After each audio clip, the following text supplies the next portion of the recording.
이제 모든 설계도는 끝났고 31장에 가면 이제 하나님께서 일할 일꾼들을 드디어 이제 성령으로 충만하게 하셔서 일꾼들을 이제 부르시는 장면이 31장. 그래서 뭔가 잘 되는 줄 알았더니 32장에 갔더니 또 엄청난 죄를 저질러 가지고 하나님께서 성막을 짓기 전에 32장에서 있었던 그 엄청난 죄. 그렇죠? 예, 그렇게 이제 실제적으로 성막을 짓는 내용들. 이렇게 해서 이제 출애굽기가 서서히 마무리 지어져 갑니다.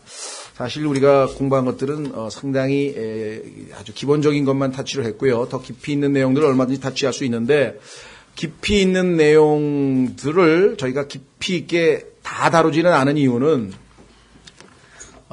지난번에도 말씀드렸습니다만은 성경 해석에 있어서의 그 비유적 해석과 예표로서의 성경 또 상징과 그림으로서의 성경에서 경계선이 애매모호한 데가 있어요. 그래서 너무 비유적인 설명을 하다 보면은 너무 그냥 인위적으로 이렇게 갖다 붙인 느낌이 좀 있어요. 그렇죠? 네. 예를 들면 오늘도 이제 보면은 아시지만 그 향기도 보니까 뭐 소합향이 있고 향이 지금 많거든요. 향도 소합향, 나감향, 풍자향, 그다음에 그 재료도 모략, 육개, 창포, 계피. 그래서 나름대로 이와 같은 재료를 하나님이 쓰신 의미를 찾기 위해서 나름대로 고기가 이제 수긍이 되는 내용들을 썼는데 그게 또 동일하게 일치하지는 않거든요. 그러다 보니까 성경적으로 딱 하나만 답이 나오면은 정확하게 딱 가르쳐 주면 좋겠는데 또 달리 해석하시는 분들이 계세요. 여러분들 아마 오늘 우리 이춘자 자매님 못 나오셨는데 이 5라고 하는 숫자에 대해서 우리가 보통 죽음의 숫자라고 해서 성경에 근거를 많이 댔는데 또 5라고 하는 것이 책임의 숫자라 그래가지고 또 거기에 대해서 근거를 대시는 분들도 꽤 됩니다. 거기도 그 성경에 찾아보면 또 근거가 있거든요. 그래서 성경에서 정확하게 말하지 않는 경우에는 때로 그런 문제 가지고 이것만이 답이다라고 주장을 하면서 논쟁하거나 다툴 필요가 없겠다. 그러나 참조로 여러분들이 영적으로 우리에게 적용할 때 유익이 된다, 도움이 된다. 그러면은 좀 우리가 도움을 받을 수가 있겠다 이렇게 생각이 듭니다. 그래서 출애굽기 30장 우리가 지금 살펴보고 있는 중인데요. 예, 거기 30장에서 오늘은 30장 17절서부터입니다. 17절서부터 38절까지 우리가 오늘 살펴보고 마무리를 지으면서 혹시 조금 더 보충할 게 있으면 좀 보충하고 시간이 안 되면 그냥 우리가 다음 31장으로 넘어갑니다. 자, 오늘 우리가 살펴보려고 하는 것은 물두멍입니다. 그렇죠? 물두멍인데 놋으로 만든 물두멍. 17절부터 보겠습니다. 주께서 모세에게 말씀하시되 너는 또한 놋으로 물두멍을 만들고 그것의 받침도 놋으로 만들어 그것으로 씻게 하며 그것을 회중의 성막과 제단 사이에 두고 그 안에 물을 담으라. 아론과 그의 아들들이 그 물두멍에서 손발을 씻으리라. 그들은 회중의 성막에 들어갈 때 물로 씻어서 죽는 것을 면할 것이요. 심각한 문제구나. 그냥 씻고 안 씻고의 문제가 아니라 안 씻고 들어가면 죽는 거구나 이게. 그렇죠? 예. 섬기려고 제단에 가까이 가서 불로 예비하여 주께 드리는 헌물을 태울 때에도 그리할지니라. 그러니까 번제단에서 하나님을 섬기기 위해서 짐승을 죽이고 그 각을 떠서 이렇게 하나님을 섬기는 그 일을 할 때에도 또 그러니까 거기서 묻는 피도 닦아야 되죠. 바닥에 묻는 신발 안 신고 있으니까 이제 신발 이 바닥에 묻은 먼지 이런 것들을 깨끗하게 씻고 그 다음에 번제단에서의 모든 임무가 끝나면 씻고 그 다음에 또 그러니까 계속 씻는 거예요. 계속 씻는 거예요. 그래서 이것은 이 물두멍은 그리스도인의 삶에 있어서의 성결 또는 거룩한 삶에 대한 이야기입니다. 번제단은 십자가에서의 예수 그리스도의 대속, 그렇죠? 죄에 대한 심판에 대한 이야기입니다. 그러니까 우리의 신앙생활의 그 단계에 딱 들어맞죠? 예수 그리스도를 믿는 순간 우리는 칭의, 의롭게 되었고 또 거룩하게 구분되었습니다. 그래서 울타리 안으로 들어왔으니까 세상과는 구분되어 있지만 그렇죠? 그러나 그 성화라고 하는 것은 거룩하게 되는 거라고 하는 것은 한 걸음 한 걸음 더 점진적으로 진척이 되어서 향단에 이르고 나중에 지성소 안으로 들어가서 가장 거룩한 곳에 이를 때까지 지속되는 것입니다. 그래서 그것을 우리는 또 다른 표현으로 하자면 그리스도께서 너희 안에 형성되어져 간다 그랬죠. 우리 안에서 그리스도께서 점점점 형성되어 간다는 얘기는 형태를 갖추어 간다. 그래서 우리가 쉽게 예를 들면 몸 안에 사람의 아이가 잉태되었는데 그 잉태된 아기가 처음에는 그냥 세포 덩어리였죠. 그러다 보니까 조금씩 어떤 형태를 갖추어 나가서 어느 정도 이르니까 정말 뭐 사람처럼 뭐 귀도 생기고 뭐도 생기고 이렇게 되는 거죠. 그러니까 성화는 성경에서 두 가지예요. 하나는 예수 그리스도의 피로 말미암아 성령께서 우리를 구분해서 거룩하게 하나님 몫으로 딱 구분시킨 것. 이럴 때에는 구원받는 순간에 이미 우리는 거룩하게 되었다라고 고린도전서 6장 11절을 포함해서 여러 곳에서 나옵니다. 보통의 경우 일반적으로 칭의, 의롭게 되는 것은 과거에 이미 예수님을 믿을 때 이루어졌다. 이렇게 보통 얘기를 합니다. 예. 그리고 두 번째는 성화는 매일매일 이루어져 간다. 이렇게 얘기를 합니다. 세 번째, 궁극적으로 우리는 영광스럽게 된다. 그래서 그리스도인의 구원을 보통 3단계로, 프란시스 셰퍼의 성경 공부 책에도 나오고 보통 웬만한 데 다 나옵니다. 칭의, 우리의 구원의 과거적 상태. 그래서 justification. 그 다음에 매일매일 하루하루 우리가 거룩하게 되어가는 것. 말씀의 물로 씻고, 그 다음에 말씀을 공급받고, 그래서 주의 말씀으로 하나님의 말씀을 우리를 거룩하게 한다. 그랬죠? 그래서 그걸 우리가 sanctification이라 해요. 진행. 그래서 과거적 구원 칭의, 현재적 구원 성화, 미래적 구원 영화, glorification, 영광스럽게 된다. 이렇게 돼 있어요. 근데 그게 편의상 설명을 그렇게 하니까 쉽게 들어오죠. 근데 성경에 보면은 우리가 의롭게 되었다. 맞습니다. 칭의, 과거적 일입니다. 그런데 우리가 매일매일의 삶에서 우리의 믿음을 행위로, 그걸 믿음의 행위라고 그러는데 믿음의 행위로 드러내 보여서 행함으로 의로워져야 한다. 또 성경에 또 그렇게 써 있어요.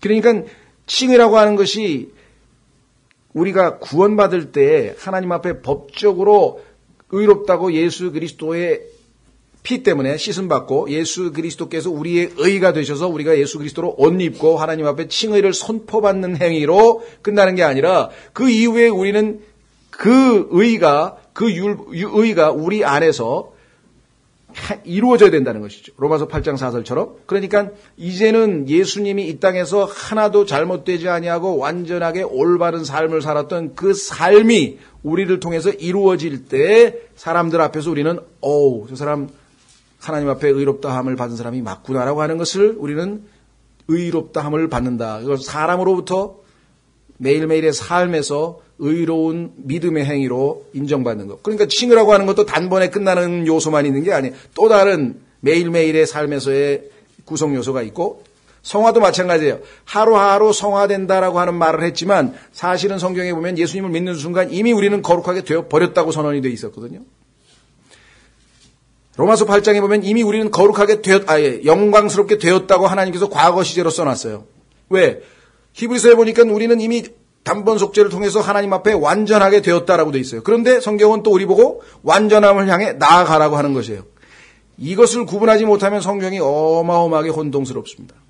우리 쪽에서의 관점과 하나님에서의 관점을 항상 비교해서 봐야 돼요. 하나님 보시면 우리는 이미 의롭게 됐고 이미 거룩하게 됐고 이미 영광스럽게 됐고 이미 완전하게 됐고 예수님하고 똑같이 이미 돼버렸어요.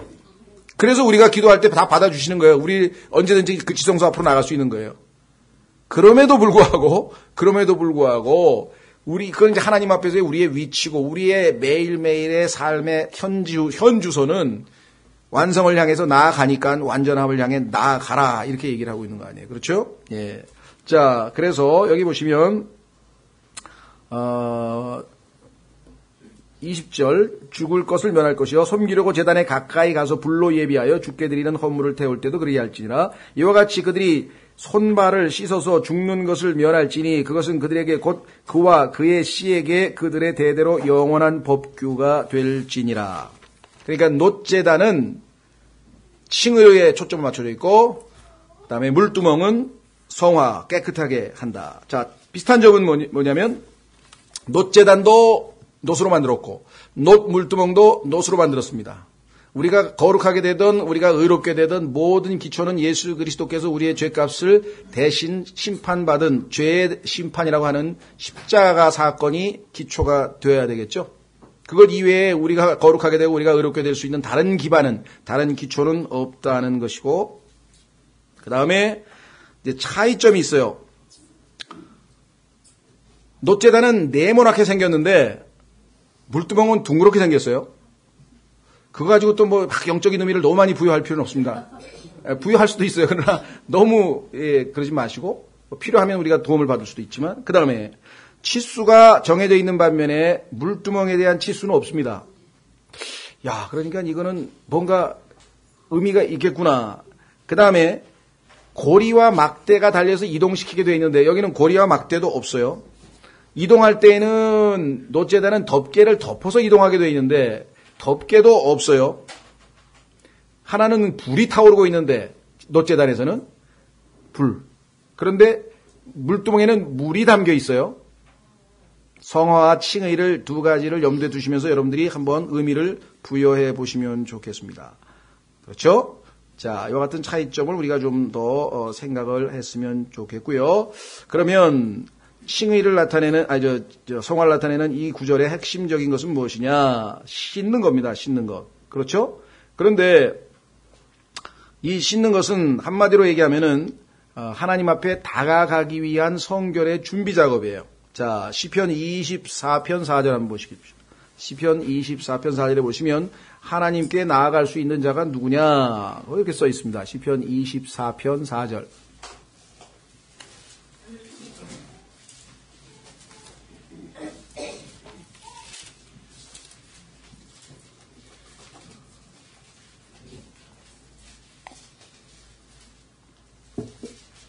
시편 24편 3절에 누가 주의 산에 오르리요? 누가 그분의 거룩한 곳에 서리요?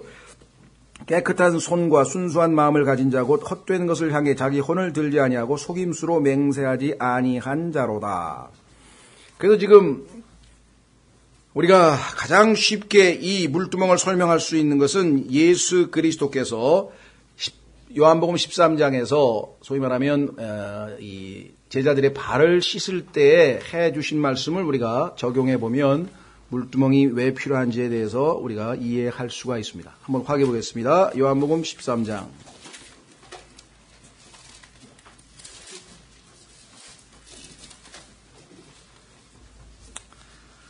만약에 예수님 말씀하신 것처럼 이 물두멍에서 매일 씻는 작업, 말씀의 물로 매일 같이 씻는 작업이 이루어지지 아니하면 성소 안에 들어가서 하나님을 섬길 수는 없어요. 그렇죠? 그리고 그 말씀의 빵과 성령의 조명을 받을 수도 없어요. 뿐만 아니라 하나님 앞에 향을 피우면서 기도로 나아갈 수도 없어요. 형식적으로 그와 같은 것을 한다 한들 그것은 여기 나와 있는 것처럼 뭐예요? 죽은, 지난주에 설교할 때 죽은 행실 기억나세요? 그렇죠? 깨끗하게 정결하게 되지 않은 상태로 하면은 그거는 죽은, 육신의 죽은 행실이 되기 때문에 하나님 앞에 그냥 전혀 억셉트가 안 된다 이 말. 억셉트가 안 된다 이 말. 자, 한번 보세요. 요한복음 13장에 1절부터 보십시오. 이제 유월절 전에 예수님께서 자기 때가 이르러 자기가 이 세상을 떠나 아버지께로 가야 할 줄을 아시고 세상에 있던 자기 사람들을 사랑하시되 끝까지 사랑하시니라. 그런데 끝까지 사랑 안 하시고 휴거될 때 혼자 놔두고 간다는 분도 계세요. 성경을 잘못 읽은 거겠죠. 예. 자기 몸의 일부를 놔두고 가실 분이 아니시죠. 저녁 식사가 끝날 무렵에 이제 마귀가 시몬의 아들 가롯 유다의 마음속에 그분을 배반하여 넘겨주려는 생각을 넣었더라. 이 생각을 물리쳤어야 되는데 못 물리쳤습니다. 흉볼 수가 없죠. 우리도 엄청나게 안 물리치고 죄를 막 짓잖아요. 넣어주는 순간에 이걸 거부해가지고 물리쳐야 돼요. 그 물리치는 방법은 뭐냐? 사로잡아서 예수 그리스도께로 가져가라 그랬어요. 고린도후서 10장에 보면은 하나님의 뜻과 오늘 빌립보서 4장 오늘 본문에서 설교할 때 모든 순수한 것과 모든 정직한 것과 이런 것들을 생각하라 하면서 생각해야 될 것들 다 적어놨죠. 그런 것에 해당 안 되는 거가 머릿속에 떠올랐다. 그냥 싹 잡아가지고 빨리 가져가야 돼요. 그리스도께로 안 가져가고 싸우면 안 끝나 싸움이. 두더지처럼 계속 튀어올라와. 땅 때리면 여기서 퉁 튀어나와. 땅 때리고 계속 두드리고 있다가 볼일다 보는 거예요. 빨리 잡아가지고 그리스도께로 다 사로잡아 가서 우리가 해결을 봐야 되겠죠. 참 지금도 얼마나 집요하게 마귀가 우리에게 이런 생각들을, 그래서 이 마인드, 우리 생각을 마귀에게 점령당하면 아주 망가지는 겁니다. 그래서 집요하게, 그렇죠? 지금 오늘날 마귀가 우리의 생각을 사로잡는 것 있잖아요. 신문, 잡지, TV, 인터넷을 포함해서 온통 인간의 머리로 하여금 하나님의 말씀은 들어갈 틈을 안 주고 완전히 꽉 채워놨으니, 그리스도인들마저도 때로는 하나님의 말씀이 들어오다가도 어울리지 않는 것으로 너무 가득 차 있어가지고 도로 옆으로 안 되겠다. 이 거룩한 말씀이 섞일 수가 없어요. 그렇죠? 다 토해내니 빨리 회개하고 토해내고 회개하고 토해내고 해서 하나님의 말씀이 들어올 수 있는 그런 준비가 되지 않으면, 여러분들도 아마 그러실 거예요. 똑같이 성경을 읽었는데 어느 날은 그냥 싹싹 들어오는 것 같은데 어느 날은 읽어도 이게 무슨 말인지 읽어도. 요즘에 저도 아주 마귀의 영향을 많이 받는데, 과거에는 딱 운전하면서도 딱 설교 들으면 아주 집중이 잘 됐어요. 그리고 지하철 타도 딱 들으면 그냥 효과 있게 딱 내용도 정리가 되고, 그런. 요즘은 그냥 계속 듣고 다니게도 이게 무슨 소리를 했나. 뭔가 잡생각이 지금 왔다 갔다 한 거죠. 머릿속에서 지금. 그러니까 집중이 안 된 거예요. 생각 싸움이에요. 이게 배틀그라운드야. 전투장은 어디냐. 우리의 생각을 누구에게 주느냐. 그래서 이것을 생각의 변화를 받아. 로마서 12장에서 신앙생활의 첫 단추가 바로 마인드를 어디다가, 성령님, 그렇죠? 성경에서 이것을 로마서 8장에서는 영적인 spiritual mind라고 했죠. 영적인 생각과 그다음에 carnal mind, 육적인 생각이 있는데, 육적인 생각을 하면 사망이고 영적인 생각을 하면은 생명이라. 예수님의 생명이 우리 안에서 막 폭발적으로 역사할 수 있다 그랬. 그렇죠? 그러니까 생각 싸움이에요. 생각 싸움. 자, 그래서 지금 생각을 넣어줬는데 유다는 그냥 완전히 사로잡았네요. 예수님께서는 아버지께서 모든 것을 자기 손에 맡기신 것과 또 자기가 하나님으로부터 왔다가 하나님께로 갈 것을 아시고, 그런데 가는 방법이 너무 고통스러운 방법이에요. 그렇죠? 가는 방법이 쉬운 방법이 아니에요. 십자가를 통해서 가셔야 되는. 저녁 식사 자리에서 일어나 겉옷을 벗고 수건을 가져다가 몸에 두르시며 그 뒤에 대야에 물을 부어 제자들의 발을 씻으시고 몸에 두른 수건으로 닦기 시작하시니라. 그때 그분께서 시몬 베드로에게 다가가시니 베드로가 그분께 말하되 주여 주께서 내 발을 씻으시나이까. 그렇죠? 아까 제사장은 발과 손을 씻는다 그랬죠. 손과 발을 씻는데요. 씻으시나이까. 예수님께서 그에게 대답하여 이르시되 내가 하는 것을 내가 지금은 알지 못하나 이후에는 알리라. 아직 거듭나지 않았으니까 네가 잘 모르는데 나중에 알게 될 것이다. 베드로가 그분께 이르되 절대로 주께서 내 발을 씻지 못하시리다 하며 예수님께서 그에게 응답하시되 내가 너를 씻어주지 아니하면 나와 함께 갈 몫이 내게 없느니라 하시니라. 나하고 상관 있는 나의 자녀는 내 생명을 받은 자는 다 씻어야 되느니라. 왜? 제사장이니까. 우리를 영적 제사장으로 삼으셔서 섬김을 받으려고 하는데 그 제사장에게 손과 발을 반드시 씻어야만 성소에 들어와서 하나님을 serve, 섬길 수 있는 자격이 주어진다는 것이죠. 그렇지 않으면 죽는다 그랬잖아요.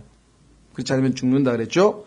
자, 시몬 베드로가 그분께 이르되 주여 내 발뿐 아니라 손과 머리도 씻어 주옵소서 하매 예수님께서 그에게 이르시되 이미 씻긴 자는 모든 것이 깨끗함으로 발밖에 씻을 필요가 없느니라. 너희는 깨끗하나 다는 아니니라 하시니.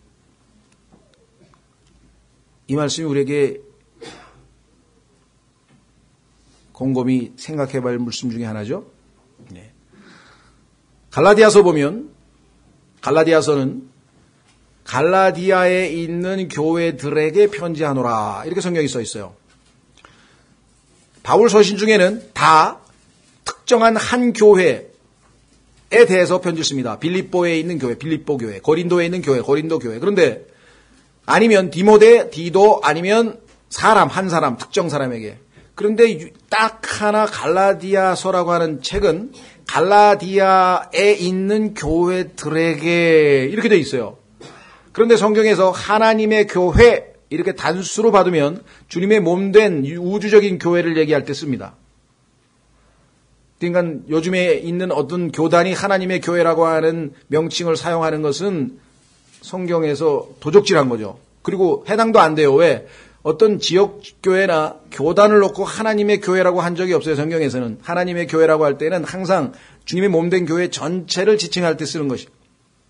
그런데 로마서 16장에 가면은 그리스도의 교회들, 또 우리 주변에는 그리스도의 교회라고 하는 교단이 있어요. 뭐 캠벨라이트라고 하는, 알렉산더 캠벨이라고 하는 사람이 아마 세워서 캠벨라이트라고 하는지 모르겠는데, 하여간 우리나라에도 그리스도의 교회라는 교단이 있는데 그 교단도 잘못 사용합니다. 그리스도의 교회라는 말 없고 성경에 교회들, 지역교회가 여러 개가 있기 때문에. 그래서 지역교회들 안에는 여기처럼 다는 아니니라, 다 깨끗한 사람이 아니에요. 저희 교회만 해도 올해 교회를 다니면서도 아직은 제가 구원 받지 못했습니다. 뭐 본인은 그렇게 얘기하는 게 아니라 아직은 제가 믿지 않습니다. 이런 분들이 여러 있고요. 공개적으로 그분은 얘기한 거. 그다음에 믿는지 안 믿는지 한 번도 이렇게 속으로 공개를 안 했기 때문에 우리가 잘 모르는 분들도 있을 수도 있어요. 그래서 고린도전서에 보면은 바울이 너희가 진정 내가 전한 나에게서 그 받은 복음을 헛되이 믿지 않았으면 구원을 받았는데 헛되이 믿을 수도 있다는 얘기도 되겠죠. 그래서 고린도 후서에 가면은 너희가 믿음 안에 있는지 examine yourselves, 스스로 점검해봐라, 이런 얘기가 성경에 나와 있다. 자, 오늘 하기서 여기서 얘기하는 것은 깨끗한 사람에 대한 얘기를 하고 있습니다. 지금 11절, 이는 그분께서 자기를 배반하여 넘길 자가 누구인지 아셨기 때문이라. 그러므로 그분께서 너희가 다 깨끗하지는 아니하니라 하시니라. 너희가 다 깨끗하지는 아니하니라 하시니라. 모든 지역교회가 다 마찬가지입니다. 100% 완전히 구원받은 사람만 있는 지역교회는 아마 없을 겁니다.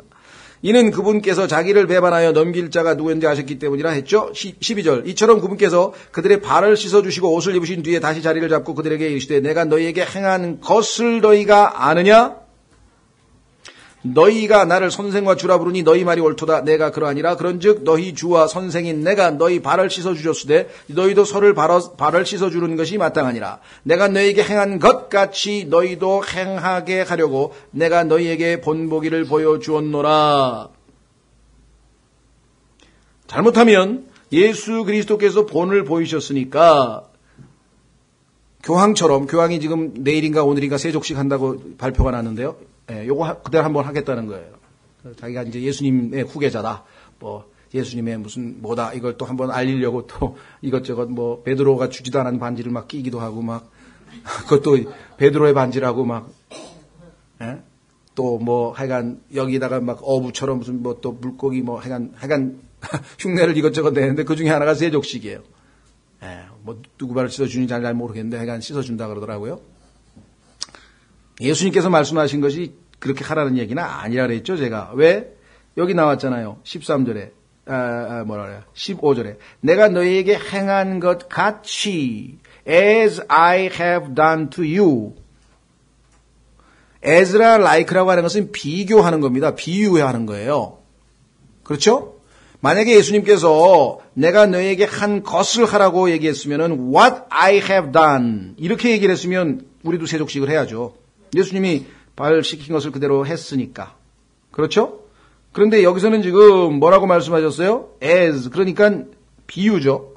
그 여자는 장미처럼 아름다워. 그 여자가 진짜 장미는 아니죠? 이해가 되시겠어요? 비유라는 것이?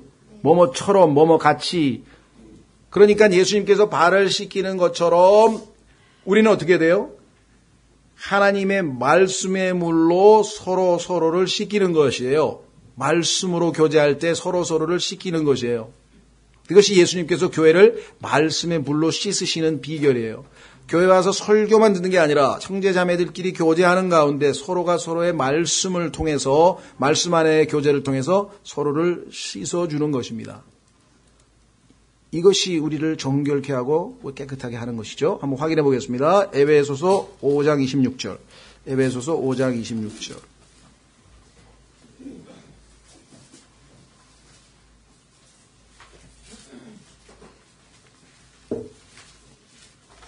에베소서 5장 26절.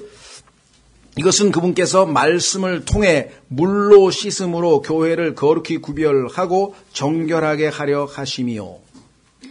교회를 구원받은 하나님의 자녀들을 거룩히 구별하고 정결하게 하는 것은 이미 예수님의 피로 온몸은 다 씻은 자들이지만 이 세상에서 살 때에 그렇죠? 바닥에 먼지가 묻고 그렇죠? 손에도 여러 가지 더럽히게 됩니다. 그럴 때에 정결하게 된 다음에 하나님께서는 자신을 섬길 수 있도록 하기 위한 하는 것이다. 그랬습니다. 말씀의 물로 늘 정결하게 씻는 작업. 이것이 우리가 매일매일 반복해야 될 일이고 순간순간 반복해야 될 일이고 그렇습니다. 그렇죠? 예. 그래서 요한복음 17장 17절에도 아버지여 진리로 그들을 거룩히 구별하옵소서. 하나님의 말씀을 매일 읽지 아니하면요. 몸은 다 깨끗하게 됐는데 발에는 계속해서 이제 때가 끼는 거예요. 하나님 앞에 성소에서 우리가 하나님을 섬기는 영적인 섬김, 그게 로마서 12장에 나오잖아요. 그런 특권을 우리가 행사할 수가 없는 것이에요. 그러면 어떻게 됩니까? 밤낮 번제단 주변을 빙빙 돌면서 내 죄가 다 사해졌구나. 십자가에서 나는 구원받았구나. 이제 나는 하늘나라구나. 나는 지옥에 안 가는구나. 왜 내 죄가 다 불타버렸어? 저 희생물을 봐. 내가 안수했잖아. 아까 내 죄가 다 저 죄물에게 건너갔어. 첫째 주 그랬어. 둘째 주 그랬어. 셋째 주. 1년 내내 10년 내내 뱅뱅뱅뱅. 뭐 뱅뱅사거리 사는 것도 아니고 말이지. 뱅뱅사거리라는 데가 있더라고요. 나 아는 친구가 어디 사냐 그러니까 뱅뱅사거리에서. 너는 거기서 뱅뱅 돌아라. 하여간 번제단만 계속 그래서 그걸 뜰만 박는 그리스도. 구원은 받긴 받았는데 이런 사람을 고린도전서에서는 뭐냐면 어린아이라 그래. 어린아이. servant, 섬겨야 돼. 섬긴다고 하는 것은 누군가를 섬긴다고 하는 것은 뭔가 섬길 수 있는 자격이 있고 준비가 있고 뭐가 있어야 섬길 거 아니에요. 그렇죠? 아이는 섬김을 받는 거지 섬기는 게 아니잖아요. 섬김은 아이는 섬김을 받아요. 왜 어른들이 다 겉텐디 씻어주고 옷 입혀주고 먹여주고 뭐 다 하잖아요. 그리고 그건 우리가 영적으로 어릴 때는 지극히 당연한 겁니다. 근데 계속해서 그랬는데 거기서만 계속 뱅뱅뱅뱅뱅 돌면은 이제 죄송합니다. 진짜 돌아버려요. 영적으로 성장이 안 되고 막 이상한 괴물처럼 돼버려요. 그래서 이 죄송합니다. 구원파 출신들이 내가 볼 때는 조금 하도 거기서 많이 돌아가지고 조금 빙빙 도는 분들이 너무 많더라고. 내가 만나보니까 이상하다. 구원은 분명히 받은 거 확실해. 간증이 확실하니까. 근데 10년 내내 1년 52주 10년 동안 똑같이 구원의 복음만 들었어. 회개하란 설교도 못 들었고 오늘같이 기쁨과 관련된 설교도 못 들었고 우리의 행위가 다 똑같은 행위가 아니고 씻으란 얘기도 못 들었고 이런 얘기. 그러니까 결국은 그래서 심지어는 왔다가 교회를 가신 분들 중에는 여기는 언제 복음을 풀어줘요? 복음을 1년 내내 기다렸는데 안 풀어줘가지고 그래서 이미 다 풀어서 아시는데 뭘 또 풀어요? 빨리 손발을 깨끗하게 씻고 안으로 들어가셔서 향기가 그냥 여기 이제 어떤 향인지 오늘 나오니 그 향기가 그냥 주님의 향기로 크득하고 그냥 빵 냄새가 크득하고 촛불이 쫙 조명이 비쳐서 그 주님과의 친밀한 교제 안으로 들어가서 거기서 배불리 영적으로 만족스럽게 먹고 환한 빛 가운데에서 정말 아주 환상적인 그런 맛을 맛보고 비전, 환상 그리고 그 기도하는 향단 앞에 가가지고 엎드려서 지성소를 바라보면서 주님의 임재 앞에 찬양을 하고 경배를 하고 이런 거는 거의 못 해보고 구원 다지기만 하다가 아마 그건 너무 땅이 딱딱해질 것 같아. 너무 많이 돌아가지고 성경에 보니까 거기에는 말씀이 딱딱해지면 길가에 딱 떨어져 말씀도 안 들어간다 그랬잖아. 그게 잘 안 들어가더라고요. 그래서 참 어떤 면에서는 마귀의 circle 성경의 창세기 3장에 보면 마귀가 아주 가축둥이에서 가장 교활하다 그랬는데 뱀이 왜 가축입니까? 그런 질문도 나중에 한번 또 해보세요. 가축이라 돼. 근데 하여간 어쨌거나 circle 교활해. 그래. 어쩔 수 없다. 구원은 받았으니까. 그 스크루테이프스 레터에 보면은 구원 받았으니까 이제 이 구원 받은 사람으로 하여금 마귀가 노리는 건 뭐예요? 그냥 계속 어린 상태에서 머물도록 만들어서 하나님을 위해서 하나도 하나님을 섬기거나 기쁘게 할 수 있는 그것들을 못하게 만드는 거예요. 성장을 못 시키게 만드는 거죠. 그게 바로 우리가 지적하고 싶은 내용이고요. 자, 그래서 돌아갑니다. 이제 그러니까 이 물두멍은 반드시 하나님을 섬김과 관련되지 구원과 관련된 내용이 아니구나. 놋제단은 구원과 관련된 내용이었구나. 차이를 아시겠죠?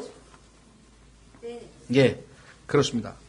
더더군다나 여기 보시면 38장 8절, 출애굽기 38장 8절에 보면은 물두멍을 만드는 재료가 나와 있어요. 그러니까 재료는 놋인데 그 놋이 어디서 나왔냐 이게 하늘에서 뚝 떨어진 건 아닐 거 아니에요. 어디서 나왔는가 한번 확인해 보겠습니다.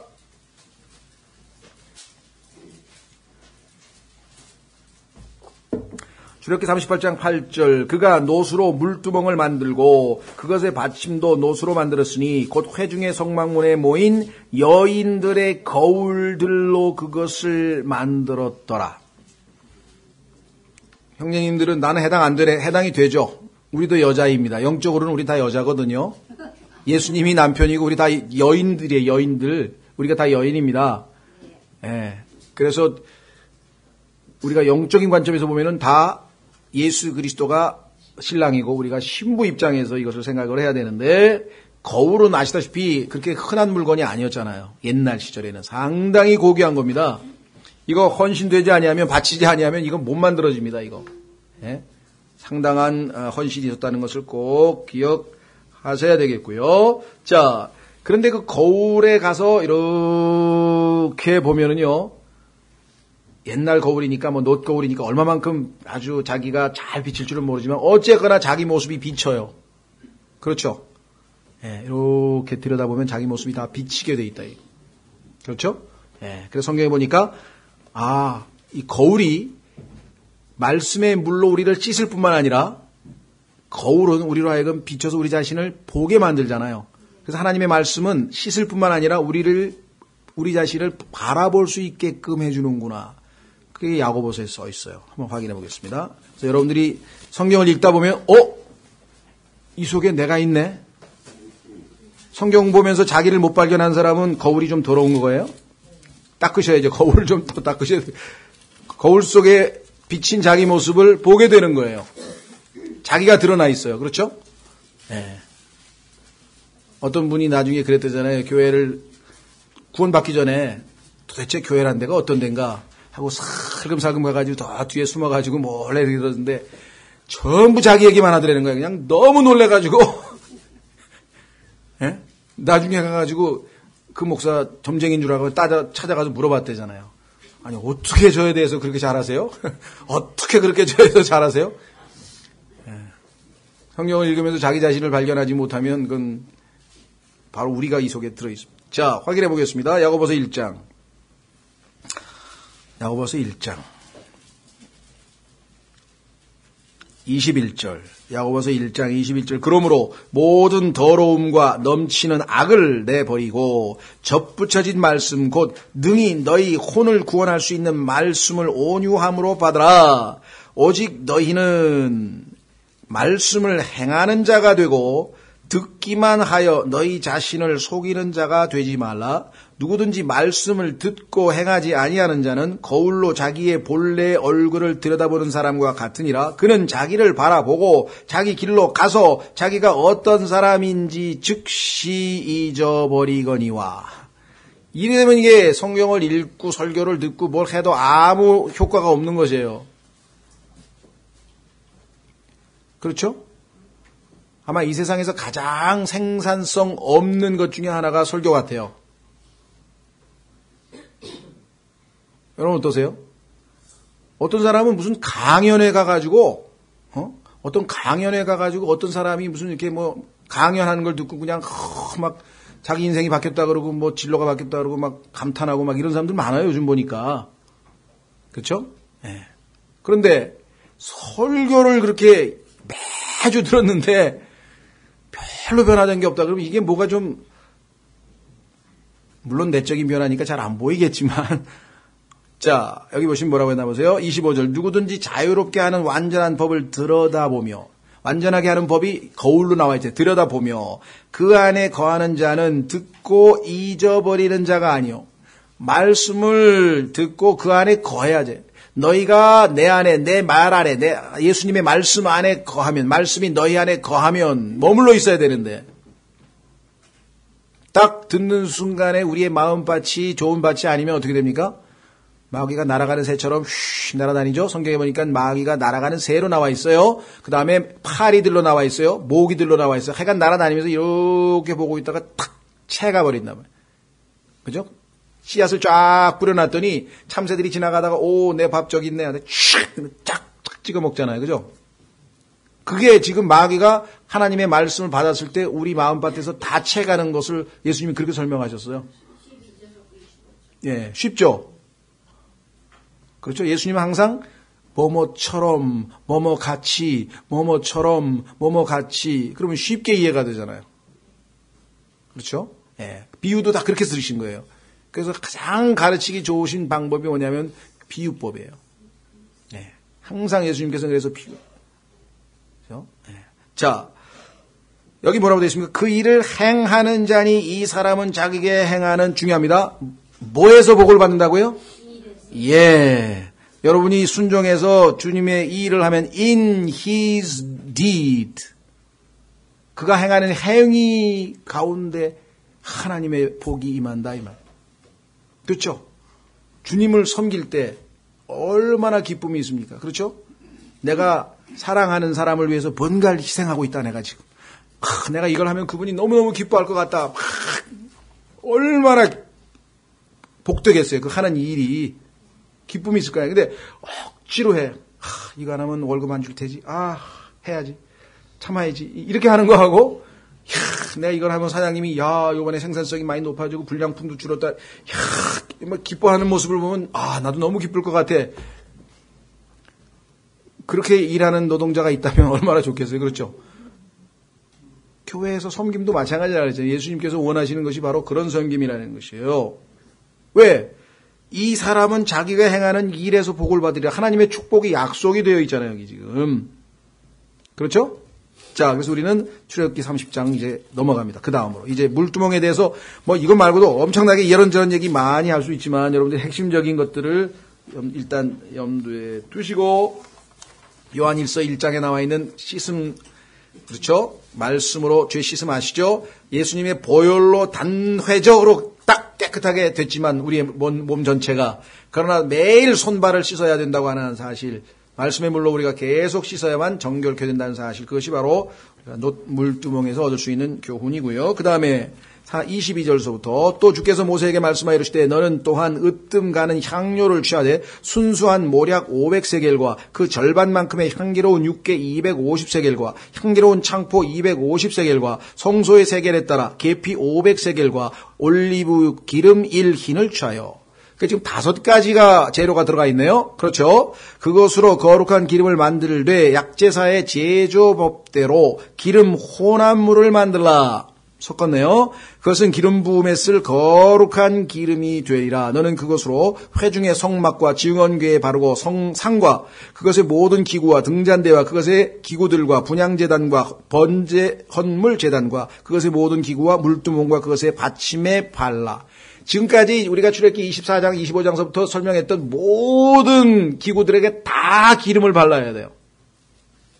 그건 거룩과 관련되어 있다 그랬죠? 하나님 것을 하나님만을 위해서 사용할 수 있도록 따로 구분하는 겁니다. 그 다음에 그것들을 거룩히 구별하고, 여기 목적이 나와 있어요. 기름 바르는 목적. 지극히 거룩하게 할지니. 자, 여기 지극히 거룩하단 말이 나와 있네요. 아까 이 지극히 거룩한 말은요, 10절에 향을 사를 때 향단에서도 지극히 거룩하니라 라고 표현이 맨 끝부분에 10절 끝부분에 나와 있죠. 이 차이점에 대해서도 또 설명하시는 분이 있는데, 성경에서 거룩하다 할 때하고 지극히 거룩하다 할 때 차이는 너무 복잡하게 생각하지 마시고, 성소, 거룩한 장소라고 하는 성소와 지극히 거룩하다고 홀리 오브 홀리즈라고 하는 지극히 거룩한 지성소와의 차이점을 염두에 두시면 되겠죠. 그렇죠? 거룩하지만 지극히 거룩한 게 또 있구나. 그렇죠? 한 단계. 예, 그래서 성경에 보면 예수님께서도 어떨 때에는 진실로 내가 내게 이르노니, 예수께서 이르시되, 이런 표현이 있는가 하면은 그렇게 강조하는 경우가 있다는 것. 그래서 우리가 그걸 염두에 두시면 되겠습니다. 자, 29절. 그것들을 그렇게 구별하고 지극히 거룩하게 할지니 그것들에 닿는 것은 무엇이든지 거룩하게 되리라. 너는 아론과 그의 아들들에게 기름을 붓고 대제사장과 제사장에게, 예수 그리스도께서 기름 부음 받으셨고 우리들에게도 영적으로 그대로 해당되는 것이죠. 구원받지 못한 사람에게는, 즉 영적인 제사장이 아닌 사람에게는 성령께서 임하실 수가 없습니다. 그렇죠? 예. 그러니까 구원받지도 않고 거듭나지도 않은 사람들이 무슨 뭐 성령 운동을 한다든가 이상한 어떤 집회를 한다든가 그건 전혀 성령과 무관한 것이라는 것을 알 수 있죠. 그들을 거룩히 구분하여 그들이 제사장의 직무로 나를 섬기게 하라. 그럼 거룩히 구별되는 목적이 뭐냐? 주님을 섬기는 거다. 이게 섬기는 거다. 31절 또 너는 이스라엘 자손에게 말하여 이르기를 이것은 너희 대대로 내게 기름 부음에 쓸 거룩한 기름이 될지니 하나님만을 위해서 따로 떼어놨다는 겁니다. 거룩한이라는 것은 너희는 사람의 살에 그것을 붓지 말며, 이 살이라고 하는 말은 다른 성경 구절에서는 우리가 보통 육체란 말을 많이 썼죠. 그렇죠? 근데 이번에는 아마 혈과 육, 살과 뼈 이랬을 때 아마 살이라고 하는 우리말을 쓴 것 같아요. 똑같은 플래시입니다. 똑같은 플래시인데요. 살 위에다가 붓지 말고, 살에 그것을 붓지 말고, 그것의 혼합 방법대로 그와 같은 것을 만들지 말라. 그것은 거룩하니 너희에게 거룩한 것이 되니라. 누구든지 그와 같은 것을 혼합하는 자나 그것을 조금이라도 낯선 자에게, 이 낯선 자라고 하는 것은 아까 얘기했던 아론과 아론의 아들들이 아닌, 제사장이 아닌 자에게 만약에 붓는 자는 자기 백성에게서 끊어지리라 하라. 어떤 분이 막 성경을 읽더라고요. 그러더니 이걸 읽고 나도 호기심 생겨서 이대로 한번 만들어 보려고 했거든요. 근데 32절을 읽는 순간에 안 되겠구나. 만들지 말라. 읽다 보니까 이거대로 한번 만들어 봐야지 그러고 싶었대. 근데 32절에 가니까 만들지 말라 그러시더래. 네, 참 재미있게 얘기를 하셔서 저도 웃었는데, 하여간 하나님께서는 하나님만을 위해서 사용하는 거기 때문에 두 가지 목적입니다. 성막 안에 모든 하나님이 만들려고 한 것에다가 일단 바르고, 그 다음에 제사장의 머리 위에 부어서 사용할 거다. 자, 그러면 조금씩만 터치를 하겠습니다. 이 모략이 뭐냐? 성경에 오면은 죽음과 관련돼 있죠. 예수님께서 죽으셨을 때 니고데모가 가져온 게 모략 아닙니까? 그렇죠? 그 다음에 또 모략이 어디 나오냐면은요, 예수 그리스도에게 그 세 명의 현자가 가지고 온 선물 중에 보면은 모략이 들어있어요. 그래서 우리가 보통 예수 그리스도의 죽으심을 미리 보여주는 거다. 그리고 계시록에 보면은 스머나 교회라고 할 때, 스머 할 때 뭐라고 하는 게 영어의 뭐가 바로 이 모략이거든요. 그래서 고난당한 교회, 그래서 스머나 교회라고 할 때도 모략과 연결시켜서 많이 설명을 합니다. 예, 그래서 이 모략이라고 하는 것은 죽음과 관련돼 있고, 상당히 성경에서 고난과, 그죠? 고난. 왜냐하면 이게 모략이라고 하는 것을 만들 때 나무 가지를 잘라서 거기에서 이제 수액이 나오거든요. 그러니까 아주 향기 나는 그 액이 나오기 때문에 잘림. 그래서 예수님께서 끊어졌다 그러잖아요.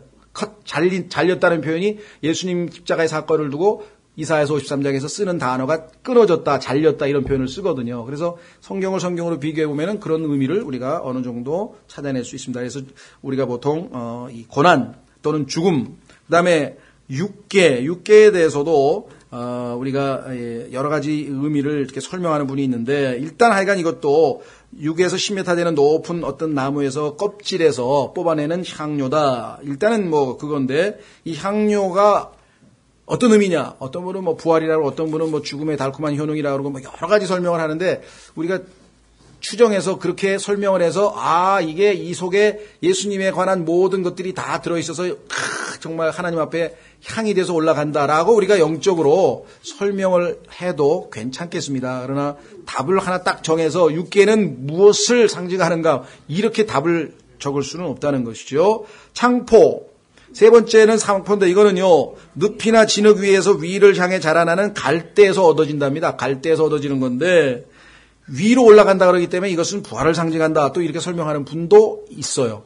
그리고 그럴 수도 있겠다 정도지 답을 정하지는 말자 이거죠. 아직은 우리가. 그 다음에 계피. 자, 여기 보시면 네 번째 그의 23절에 보시면 어디 나오죠? 24절에 계피 500세겔에 올리죠. 계피는 옛 중동 지역에서 보면은 이것은 곤충과 뱀을 쫓는 데 사용되는 그러한 이 향이래요.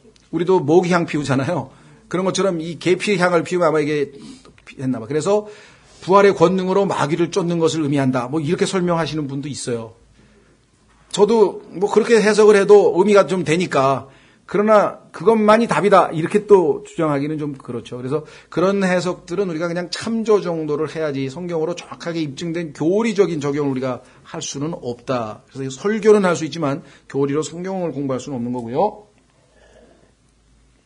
기름은 뭐 여러분 잘 아시다시피 굉장한 의미가 있겠죠. 성경에서 보니까 겟세마네라고 하는 곳이 바로 기름 짜는 곳이잖아요. 올리브를 깝착을 해가지고 예수 그리스도께서 아주 고뇌 가운데 땀방울이 핏방울이 돼서 흐르는 것처럼 그 짜낸다는 것은 우리가 얼마든지 영적인 의미를 부여할 수가 있습니다. 그리고 기름이 거기서 흘러나오는 것.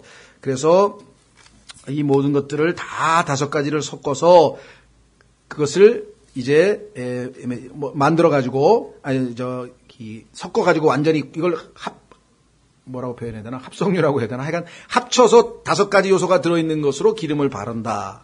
라고 하는 것을 기억하시면 되겠고. 다만, 여기서 살에다가 붓지 말라고 하는 것은 성경에서 육체라고 하는 것은 항상 네거티브하다 그랬죠? 예, 우리가 영적으로 적용하면 우리의 타락한 옛사람, 구원받지 못한 사람에게 성령을 부을 수도 없고, 부어서는 안 되는 것이고요.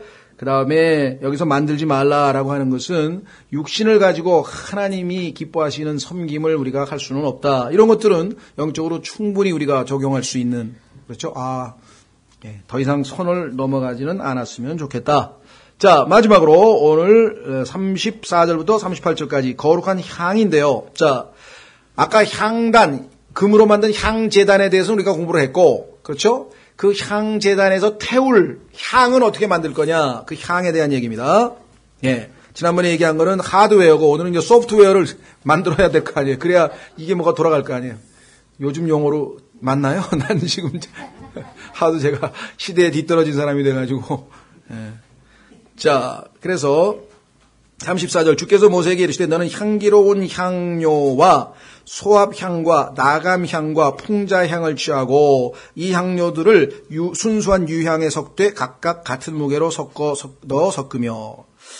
조금 문제가 뭐냐면요. 여기 보시면 향료, 소합향, 나감향, 풍자향, 그 다음에 유향. 그러면 이게 5개가 되잖아요. 그죠? 근데 실제로는 뭐냐면 너는 향기로운 향료와가 아니라 향료, 즉 소합향과 나감향과 풍자향 이렇게 돼야 돼요.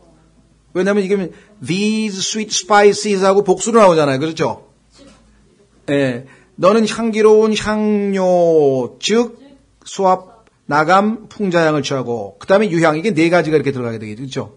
근데 우리말은 여기서 지금 향료와로 지금 향료들과 해서 지금 했는데 these 죄송합니다. sweet spices라고 하는 것, 즉 향기로운 향료가 요 3가지라고 하는 것을 설명하는 것 같죠. 왜냐하면 그 밑에 나오잖아요. These sweet spices, 이 향료들을 유향하고 섞으라 그러잖아요. 그렇죠? 무슨 말이 이해가 되셨습니까? 예, 그래서 요거는 뭐 김영무 형제님이 잘 체킹했다가 한번 교열에 한번 알려주시면 좋겠습니다. 예, 한번 뭐 자료를 잘 저기를 해서. 자, 그러면 35절 그것으로 향을 만들되 약제사의 제조법대로 함께 섞어 순수하고 거룩한 정제물이 되게 하고. 여기서 지금 정제물이 되게 하고 35절에 보면요. 이 tempered together라 그래가지고 얘기했는데 어떤 성경에는 이것을 여기서 이 정제물이 된다고 하는 이 tempered together라고 하는 것은 뭔가를 우리가 요리 다 한 다음에 뭐라 그러나요? 다시 다 좀 치잖아요. 그렇죠? 그런 것처럼 이것도 향을 만든 다음에 소금을 치는 것을 의미한다. 이렇게 설명된 데도 있어요. 그 번역 자체도 템퍼드라고 하는 단어 자체를 소금을 쳤다는 식으로 번역해 놓은 데도 있어요. 근데 전 잘 모르겠어요. 이게 맞는 건지 틀리는 건지. 여러분들이 참조를 하십시오. 왜냐하면 이게 정제물이라 그러니까 이게 정제물이란 말이 무슨 말인지 잘 모르겠어요. 저도. 죄송합니다. 함께 섞어.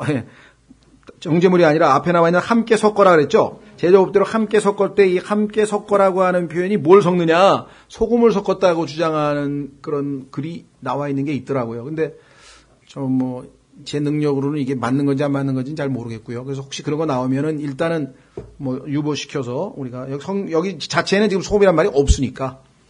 예. 근데 이 템퍼드라고 하는 단어에 들어있다고 주장하는 그런 게 있더라는 거죠.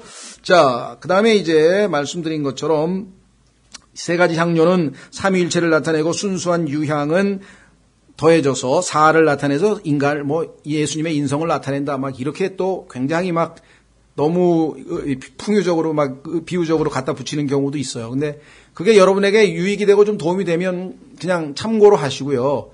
그것이 유일한 해석인 것처럼 또 그렇게 주장해서는 안 될 것 같습니다. 그래서 그런 건 조금 여러분들이 늘 하실 때 조심하시면 좋겠고요. 자, 그러면 소합은 뭐냐? 이건 조금 의미가 있는 것 같아요. 소합이라고 하는 것은 일종의 모략인데요. 나무에서 추출된 수지질 고물을 얘기합니다. 그래서 상당히 아주 향기가 나타나는데 여기에 보면은 식물의 생명을 내표한다. 식물인데 그 다음 거는 향기로 나왔는데 동물입니다. 이게 지금 나감향이라고 하는 것. 이거는 홍의 늪지에서 생물의 껍질을 아마 만들어서 이게 동물의 생명을 나타내서 이제 우리가 영적으로 적용할 때에는 여기서 나와 있는 소합향은 예수님께서 하늘의 미랄로 땅에 떨어져 죽으신 것과 연관이 있고 그 다음에 이 나감향은 예수 그리스도께서 한 어린 양으로 동물로서 나타낸 것과 연관이 있다. 이렇게 설명하기도 합니다. 어쨌거나 우리는 그걸 구체적으로 다 100% 그렇다고만 단정 짓지는 않습니다. 참고로 여러분들이 볼 때 수궁이 가면 받아 드시면 좋겠고 그 다음에 풍자향 거기 나와 있는 세 번째 풍자향은 역시 수지질 고무인데 상당히 고약한 냄새가 나서 독이 있는 파충류를 쫓는데 아까 그 계피처럼 사용된 그러한 향이라고 합니다. 그래서 히브리서 2장 14절에 보면은 죽음의 권능을 잡은 자를 죽인 것으로 참고 구절이 나와 있을 수도 있어요. 그래서 이런 영적인 적용은 예를 들면 예수 그리스도의 하늘의 미랄로 죽으신 요한복음 12장 24절 그 다음에 요한복음 1장 29절에 어린 양이신 예수님이 바로 두 번째 향기와 관련이 있다. 그 다음에 세 번째는 풍자향은 아까 말씀드린 것처럼 히브리서 2장에서 마귀를 멸하신 예수 그리스도와 연관이 있다. 참고 구절이 나오면 여러분들도 그 정도만 연관 지은 것도 상당히 성경에 대해서 능숙하게 생각하고 있는 거죠. 그리고 우리에게도 영적으로 어느 정도 수긍이 가는 것 같습니다. 한마디로 말해서 예수 그리스도께서 속해 있는 예수님의 죽으심과 부활과 예수님의 의로운 삶과 예수님의 인품과 이 모든 것들이 우리가 주님을 섬기는 이 기도와 우리의 기도에 그 향이 더해져서 하나님 앞에 올라간다. 계시록에도 성도의 기도인데 그 성도의 기도가 향이 더해져서 하늘로 올라가는 것처럼 우리의 기도에는 역시 예수 그리스도께서 우리의 중보 기도자로서 함께 기도를 올려주신다. 이렇게 우리가 적용하면 우리에게도 적절한 적용이 될 것 같습니다. 자, 그 다음에 어디까지 했죠? 정제물이 되게 하고 36절 그것에서 얼마를 곱게 이 곱게 빻는다라고 하는 말도 우리가 영적으로 많이들 적용합니다. 여러분들 아시다시피 기름을 아까 짜는 것처럼 예수 그리스도께서도 이와 같은 고난을 통해서 죽음을 통해서 이게 빠지고 가루가 됐다. 그래서 이 곱게라고 하는 때에는 성경에 보면은 밀가루를 얘기할 때는 항상 이 고운 밀가루란 말을 쓰거든요. 여기는 뭐라고 나와 있나요? 비트라고 나와 있죠. 또 밀가루를 플라워라 그러는데 이 플라워 앞에 항상 그 구약 성경에 보면은 fine flour라 해가지고 아주 섬세하게 곱게 거칠면 안 돼요. 그래서 그 예수님의 성품과 관련지어서 우리가 아주 자주 영적으로 적용을 많이 하는 것입니다. 이것도 역시 여기에 연관돼서 여러분들이 생각을 해보시면 좋겠네요. 자, 그 다음에 네 번째 유향입니다. 유향은요 하얀색 수지질 고무라고 합니다. 하얀색 수지질 고무인데 이것도 이제 이 부활과 연관지켜서 설명하시는 분도 있어요. 예. 자, 문제는 여기에 각각 같은 무게로 넣어 섞으며 그랬는데 얼만큼인지 양은 안 나와 있습니다. 아까 기름은 500세켈, 250세켈에서 다 양을 정해줬죠. 그렇죠? 예, 그래서 양이 언급이 되어 있지 않다. 그래서 이것도 예수 그리스도께서 이 정말 그 하나님의 에베소 3장에 보면은 예수 그리스도의 사랑에 대해서 넓이와 깊이와 뭐 길이가 끝도 없이 무궁한 사랑에 대해서 언급할 때 우리가 쓰잖아요. 그런 것과도 연결시켜서 생각할 수 있습니다. 자, 기름은 위에서부터 하나님께서 부어주시는 거죠. 향은 우리가 밑에서부터 하나님께로 올라가는 거죠. 이게 하나님과의 교제 아니에요. 그렇죠? 하나님께서 말씀을 우리에게 내려주시면 우리가 그 말씀을 듣고 그 말씀에 반응해서 다시 우리가 하나님 앞에 섬기고 그 다음에 기도하고.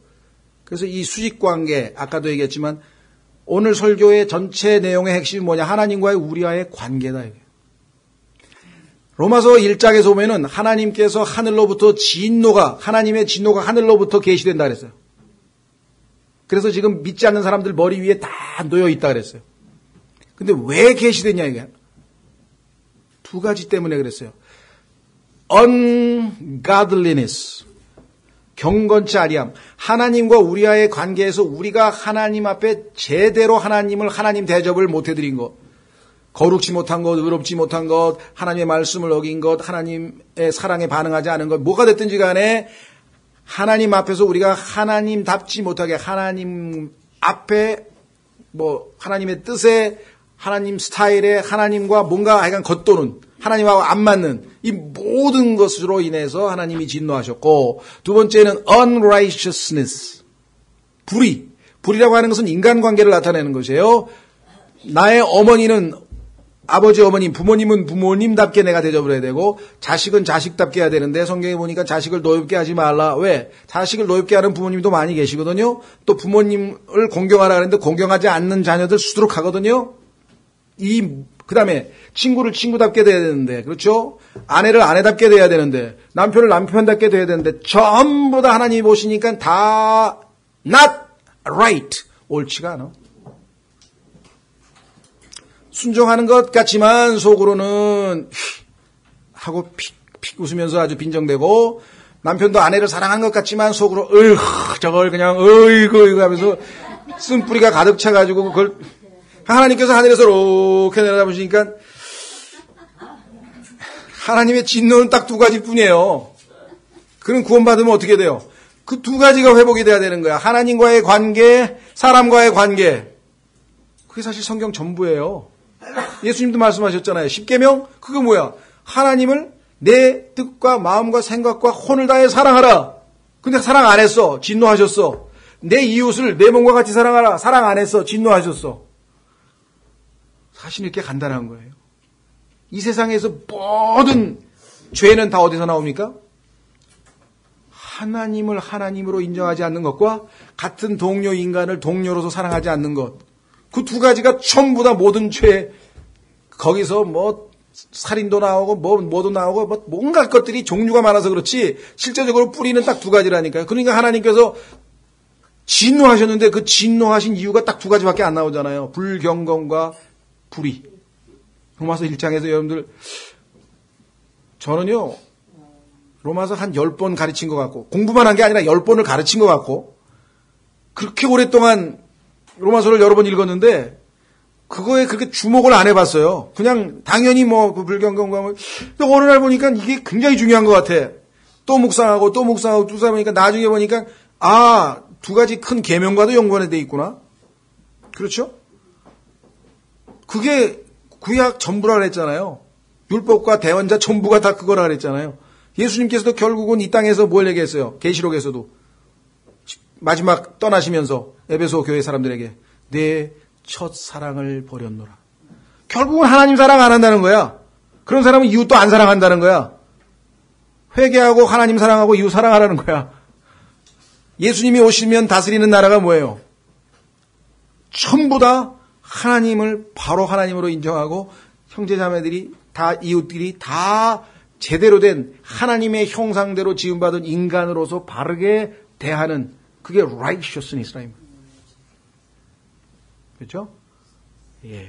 자, 그래서 우리는 오늘 마무리를 짓겠습니다. 36절.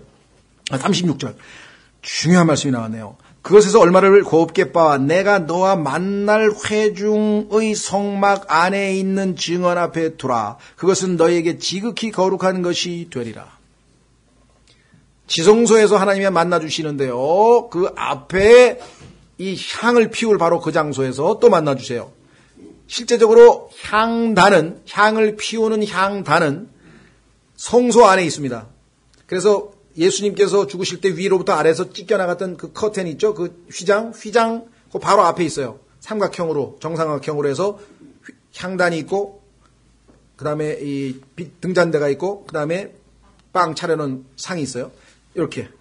그런데 실제로 1년에 한 번은 이 향이 항상 아침, 저녁으로 태워요. 여기 심지도 항상 아침, 저녁으로 갈아 끼워요. 빵도 항상 새 걸로 갈아 끼워요. 항상 신선한 곳으로 하나님 앞에 올라가다가 1년에 한 번은 직접 그 향단 위에 향로가 놓여 있어요. 향로를 들고 대제사장이 1년에 한 번씩 피를 들고 주님 앞으로 들어가는 거예요. 주님을 만나러. 여기 나와 있죠? 그 다음에 37절 내가 만들 향으로 말하건대 그것은 주를 위한 것으로. 중요합니다. 주님이 맡으실 향기예요. 이거.